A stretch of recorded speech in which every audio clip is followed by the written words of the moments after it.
In this initial iOS 11 video, we're going to take a look at over 100 new features that you'll find in the first iOS 11 beta that was released to developers. So let's have a look. One of the first things I like to talk about is the new iPad dock. The dock can now hold 15 apps at the same time. So you can see I just added an app just like that, super easy, right? But it can hold way more than that. So let's go ahead and add 15 additional apps. Now, let me show you something real quick. You can actually select multiple apps at the same time, just like this. And you can see the counter, got 7 so far. This is awesome. 8, 9, and then we'll just drag them down to the dock and release, and now we have 15 apps in the dock at the same time. Incredible.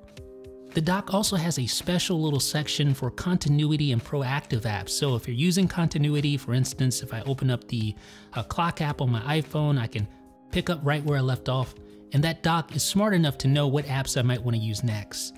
Now the new app switcher, you can still invoke it using a double press of the home button, but as you can see, it's completely different than the app switcher on iOS 10. You can also just flick up like that to invoke the app switcher. So it's going to take some getting used to, but I know you guys can get it down in no time flat.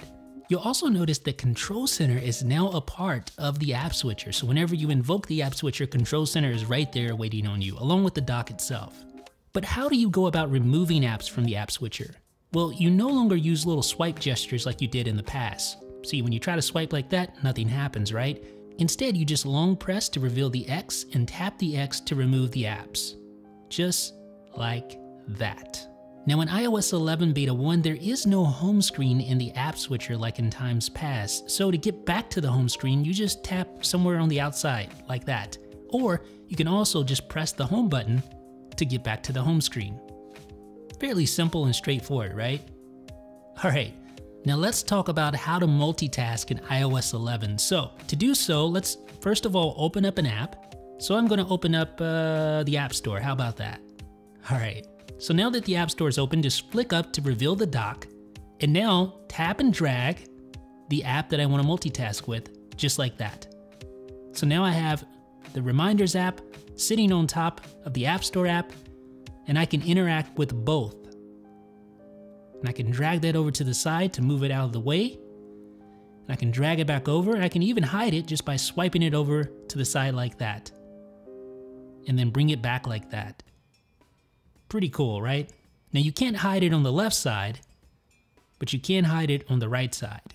So that's cool and all, but what about split view? Well, you can transition directly to split view just by swiping down on an app like that from the top. And now we're in split view. And the nice thing about iOS 11 split view is that you have more ratio options. So of course you have the 80-20 view, you have the 50-50 view, but now you have a 20-80 view like that. That is really cool. I always felt that the app on the rightmost side was needlessly gimped in iOS 10, but now in iOS 11, that's no longer the case. You also have persistent app pairings. So when you have two apps paired together, they stay that way until you unpair them. Really nice. So if you're in the app switcher, you can see those two paired apps together. So I just swipe up and you can see my App Store/Reminders pair, just like that. In iOS 11, drag and drop is a very big deal. You can drag and drop URLs, photos, pretty much whatever, text. Watch me drag and drop a photo from 9to5Mac over to the Notes app. But I'm not going to stop there. Watch me select some text and drag that text over to the note. So highlight some text, tap and drag, bam, just like that. But I'm not going to stop there. Watch me drag this address or this link over to this note. So let me go up and find the link. There we go. Tap, hold, drag. So now that link is posted right into that note. But what about dragging multiple items over at the same time? Can you do that? Of course you can. Watch me select multiple items. So I'm going to select this first item, tap hold, and just tap each remaining item that I want to add like that. Drag over, release. It's that easy, folks.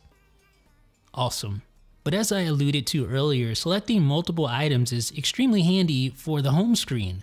You can actually use that same technique to drag multiple items to different pages on the home screen. So I'm selecting, as you can see, 4 app icons, and I can easily drag those over to another page. So maintaining and managing your home screen is much easier in iOS 11. There's also a new quick type keyboard flick action in iOS 11. So instead of having to hold shift or pressing shift and then tapping your special key, now you can just swipe down the flick and select a special character like that. I have to tell you, it's been a long time coming for a feature like this. I've been looking forward to this feature for some time now, and I'm happy it's finally here. Now on iOS 11, the iPad Pro 12.9 inch has 1 column of widgets, which is, in my opinion, much better than before we had that kind of 2-column view, which was a little just odd in my opinion. I much prefer it this way. Instant Notes is a new feature that allows you to tap on the lock screen with your Apple Pencil to immediately start taking a note. That means you don't even have to unlock your iPad first to start taking a note. This is great for when you need to take a quick note and you don't have time to unlock your device, find the Notes app, open it up, etc. And until you unlock your device, your iPad stays secure. You could even resume your notes just by tapping the screen again like that. Really awesome feature for note takers. And you can also instantly mark up screenshots. Once you take one, just tap the screenshot in the bottom right hand corner and use your Apple Pencil to begin marking it up immediately. And once you finish marking up the screenshot, you can use the share button in the upper right hand corner to share with any of the apps on your iPad. Super simple, super easy. And the same principle applies to PDFs. You can export an entire web page as a PDF and begin marking it up in iOS 11.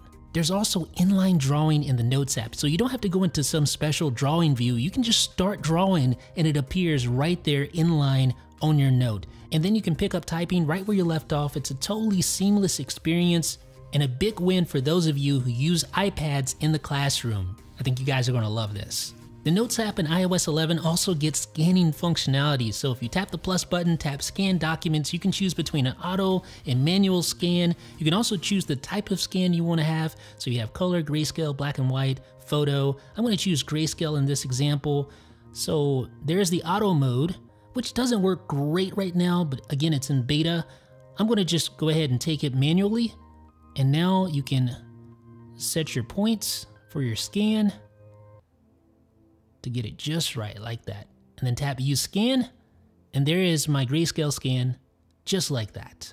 So let's talk about some other stuff. There's a new passcode UI that you'll notice in iOS 11. Here is the iPhone 7 Plus, and there's that updated passcode UI, looks really good.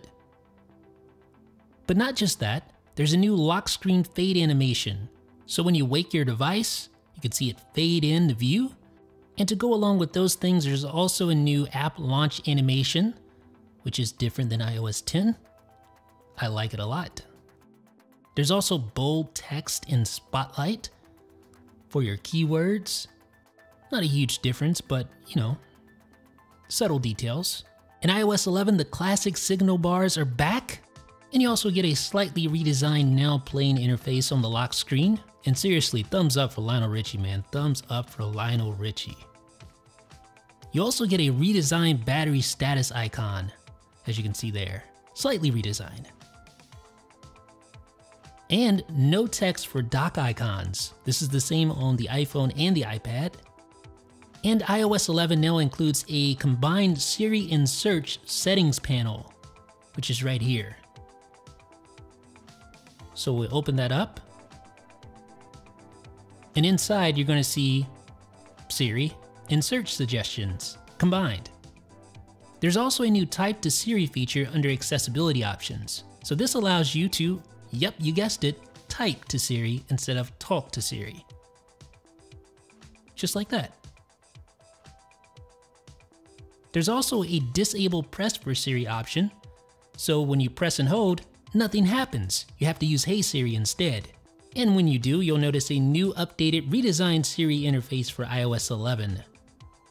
So a new font, there's even a new little glowing Siri orb that looks futuristic. Very iOS 11-like. There's also an updated Siri voice, listen. Siri, you have a new voice. Oh, I've been taking human lessons. Siri, do you have a new voice? I've just been practicing. And you can find your Siri and suggestions permissions right at the bottom of the Siri and search panel. in iOS 11. How do you say goodbye in Chinese?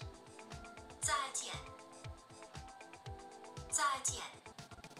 iOS 11 affords greater customization over your AirPod controls. So you can go in and assign a next track or previous track action to the left or right AirPod, just like I've done here.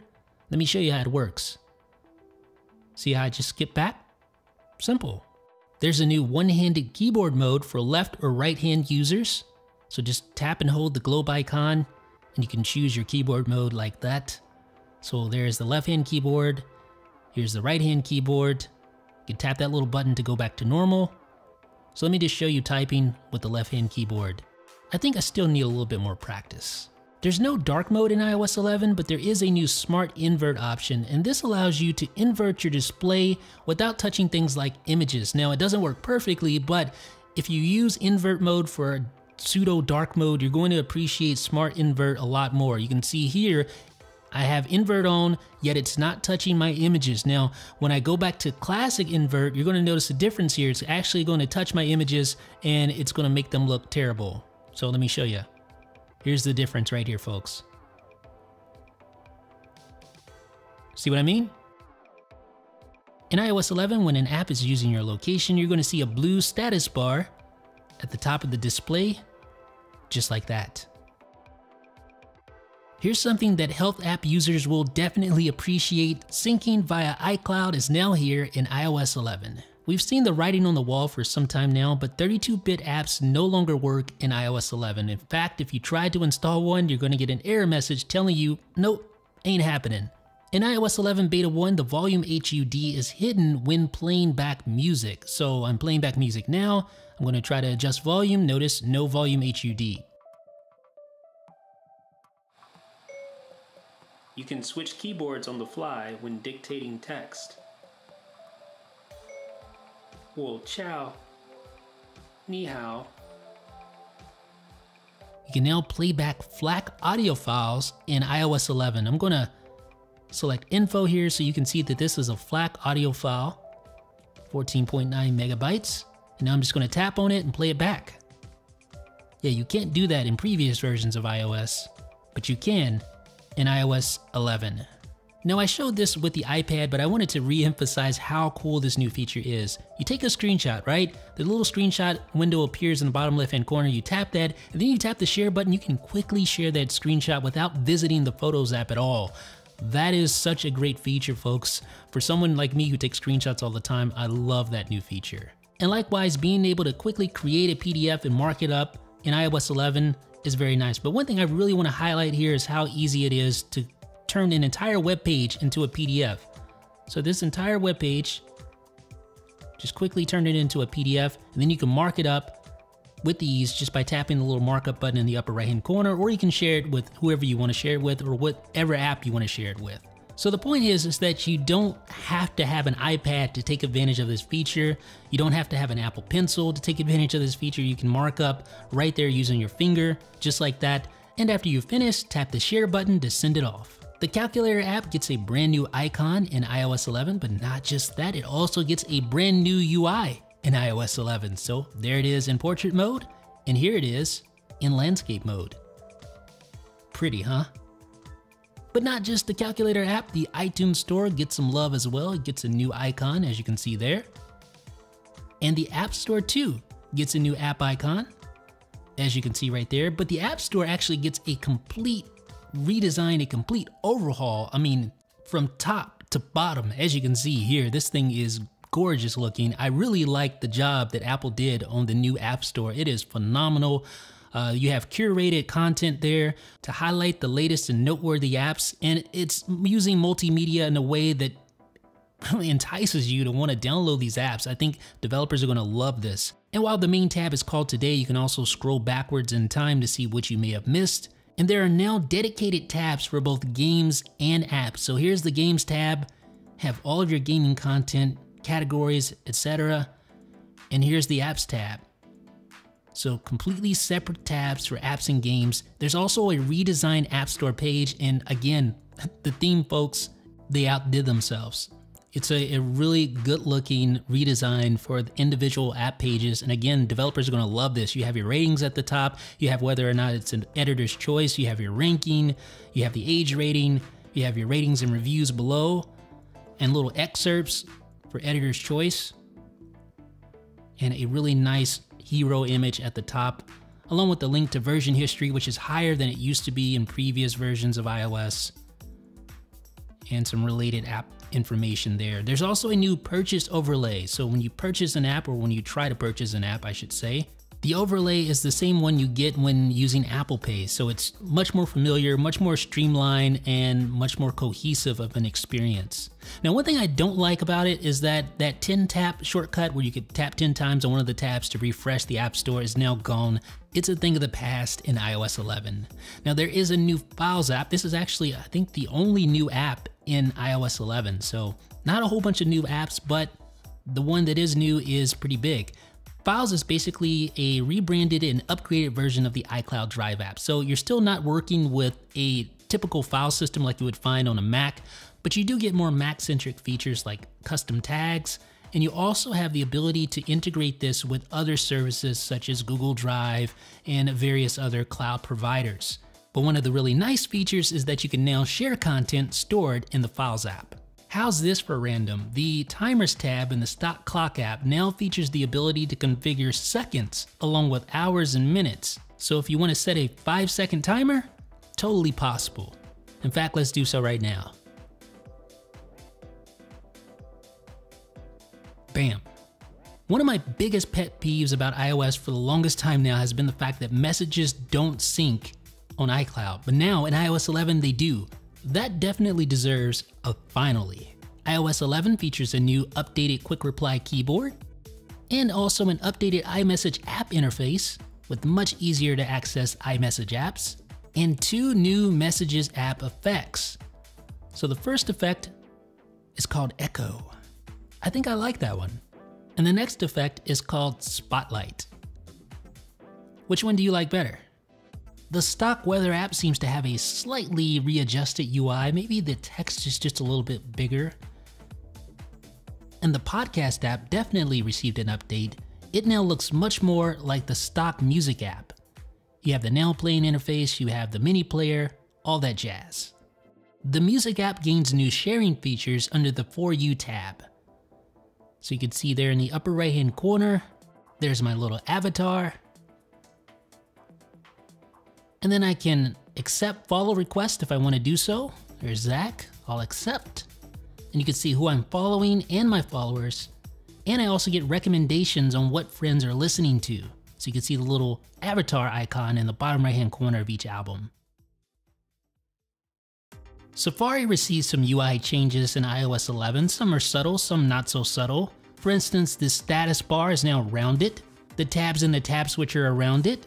The reading list gets that new iOS 11 makeover. And the look of bookmarks are slightly tweaked. Now the media player in iOS 11 has been completely changed. As you can see here, it's completely updated, has a brand new look. And I like it a lot better. It looks a lot more modern.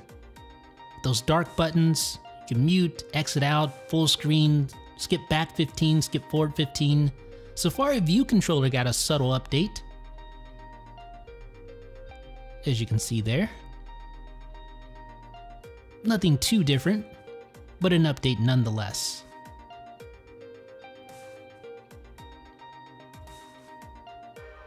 Safari scrolling now matches iOS. That was expected. In fact, we did a video on it not too long ago. So now scrolling in Safari is much faster, and I have to say I prefer it this way over the way it used to be. As you can probably tell, the Notes app got a lot of love in iOS 11. Another new feature is the ability to insert tables, and you can readjust those tables just like that. There's also an updated swipe UI, so when you swipe like that to delete a note or to lock a note or to move a note, you get this new UI. There's also the ability to pin notes. So if you swipe to the right, you can pin a note to the top. So you can always remember those important notes. You can also change the paper type for a specific note by tapping the share button, scrolling over, and selecting change paper. And now you can choose from a grid view or ruled view. There's the grid view.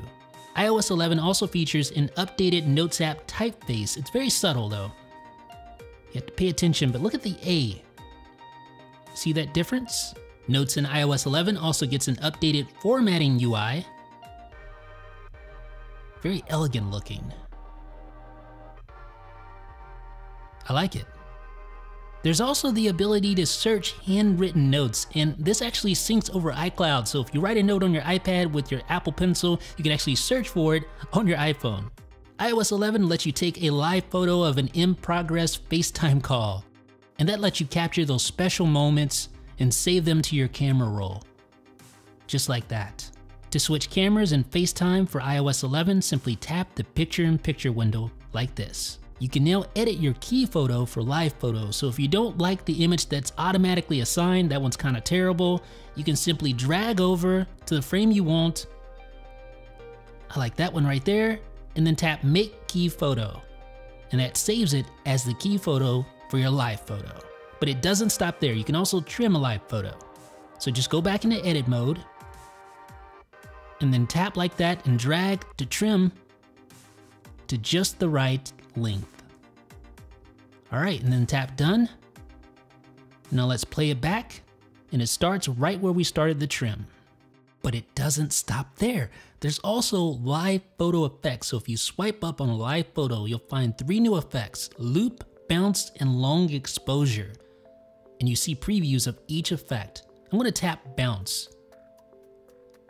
I really like that one. You can see the live photo update to say bounce in the upper left-hand corner instead of live. So you see the effect is applied. The Photos app now supports GIF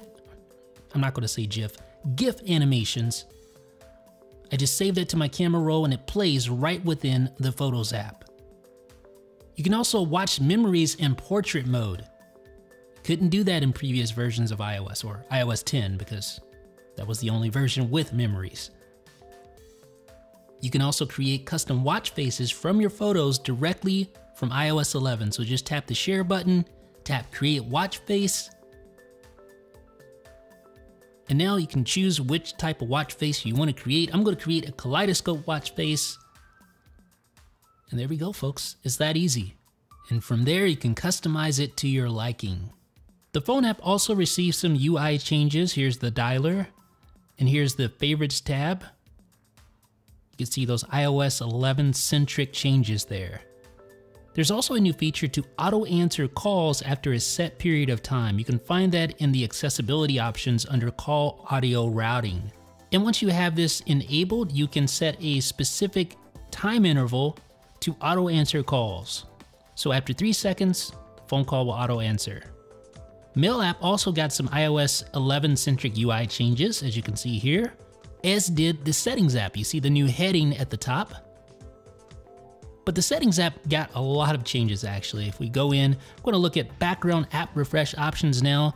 Now you have the option to enable background app refresh for both Wi-Fi and cellular, Wi-Fi only, or you can turn it off, of course. Now if you try to erase your device while an iCloud upload is in progress, you're going to get this backup warning. What if you have a broken home button and you want to shut down your device? Well, now iOS 11 helps you out. There is now a shutdown option in Settings General, and this will invoke the power down screen, so you can access this even if you have a broken home button. Very, very handy. In iOS 11, your email accounts and your passwords are all consolidated into one spot. So you have all of your accounts here, and you also have all of your app and website passwords. There's a new try to prevent cross-site tracking option in Safari's preferences. This is something Apple noted during its WWDC 2017 keynote. There's also a new emergency SOS feature that you can activate by pressing the sleep button rapidly 5 times in quick succession, like that.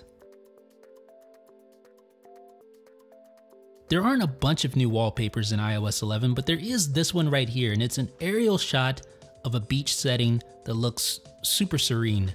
I want to be there. There's a new numeric keypad in iOS 11. You're going to see that occasionally as you venture throughout the OS. There's also an option to offload unused apps, which will uninstall the apps but keep the app data. Very smart. And along with that, there's a new iPhone storage panel, which allows you to see how much storage you have on your device and to optimize your device's storage. And from here, you can also individually offload apps. So again, what offloading does is it will delete the app itself, but maintain the app data.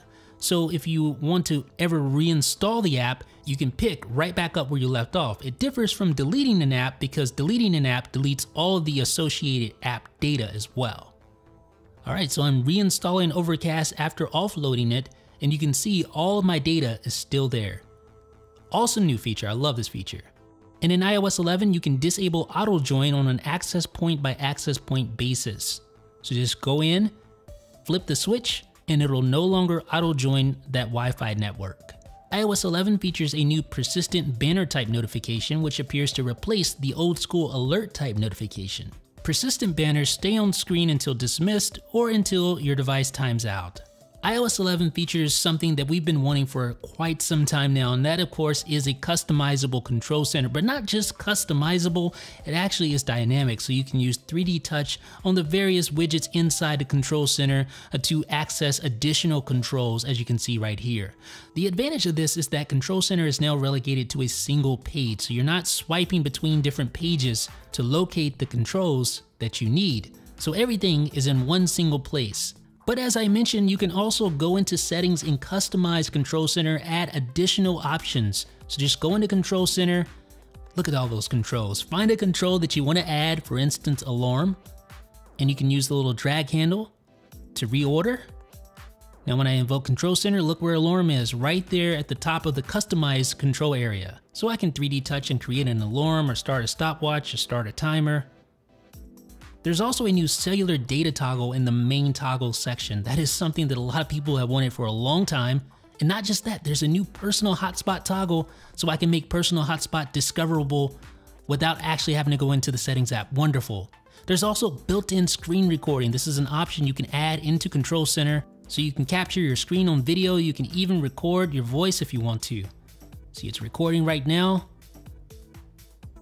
Whoever thought you would see this in iOS? I never thought I would, to be honest with you. But I'm glad it's here. So once you're finished, just tap the status bar, tap stop, and you're gonna find your recording in the Photos app. And I'm playing it back right now.